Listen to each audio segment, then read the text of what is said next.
Hello बच्चों, चलिए आज का हमारा प्रश्न है। हमें समाकलन करना है। यहाँ से log आधार 10 x dx का मान बताना है, क्या होगा। तो यहाँ से यह वैकल्पिक प्रश्न है, कौन सा विकल्प सही होगा ये यहाँ से देखना है। तो उस प्रश्न को करने हेतु हमारे पास यहाँ से हमारी मुख्य अवधारणा रहेगी, हम खंडेशः समाकलन करेंगे। खंडेशः समाकलन हमें कहता है यदि दो पद गुणा में दिए गए हो, प्रथम व द्वितीय पद, तो उसका समाकलन करने का तरीका होगा प्रथम पद ऐसा का ऐसा लिख देंगे, द्वितीय पद का समाकलन करेंगे x के सापेक्ष माइनस, प्रथम पद का हम अवकलन करेंगे x के सापेक्ष गुणा में द्वितीय पद का हम समाकलन करेंगे x के सापेक्ष, और इस पूरे पद का हम समाकलन करेंगे x के सापेक्ष। तो यदि अब हम यहाँ से देखें, हमें जो पद दिया गया है वह पद दिया गया है log आधार दिया गया है, इसका 10x है, साथ ही dx है। तो यहाँ से इसका समाकलन करने के लिए इसके गुणा में हम 1 मान लेंगे।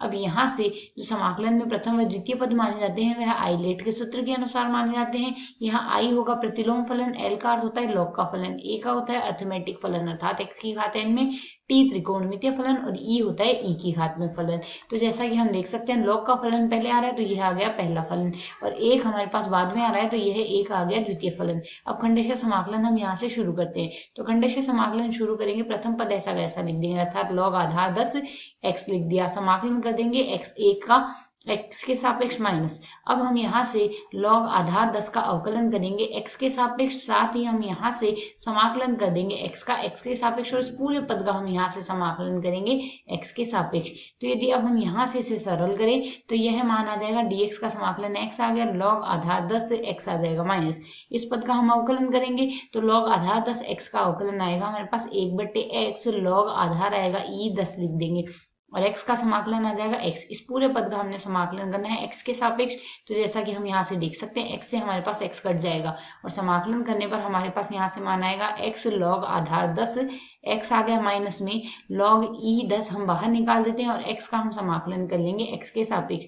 तो यहाँ से हमारे पास मान आ जाएगा x log आधार 10 x माइनस में आ रहा है log आधार ई 10 x, dx का समाकलन x ही आएगा तो x आ गया, प्लस समाकलन स्थिरांक लगा देंगे हम यहाँ। तो यहाँ से अब हम इसे और सरल कर लें तो x तो हमारे पास यहाँ से उभयनिष्ठ आ जाएगा, log 10 आधार x लिख रहे हैं, आधार 10 लिख रहे हैं, x लिख रहे हैं माइनस, यहाँ से log आधार ई 10 को हमें और लिखना है तो यह हमारे पास यहाँ से लिखा जाएगा जो हमारे पास आधार में है। यहाँ से जैसे log 10 है तो log 10 तो हम यहाँ से लिख देंगे, और जो आधार का पद है वह हमारे पास यहाँ से भाग में आ जाएगा अर्थात log ई हमारे पास भाग में आ गया, और प्लस समाकलन स्थिरांक लगा देंगे c। तो यदि अब हम इसे सरल करें x log आधार 10 x आ गया, और इसे हम सरल करके लिख सकते हैं प्लस log e हम ऊपर लिख दें और बट्टे में हम यहाँ से log 10 लिख देते हैं, प्लस समाकलन स्थिरांक लगा देंगे c।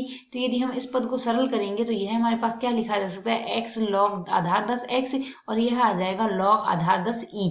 तो यदि अब हम विकल्पों से तुलना करें तो हमारे पास यहाँ से हमारा विकल्प x log आधार 10 x और प्लस में log आधार 10 e आएगा, और प्लस समाकलन स्थिरांक आ रहा है हमारे पास c। तो यहाँ से हमारा विकल्प c सही है। आशा है समझ आया। धन्यवाद।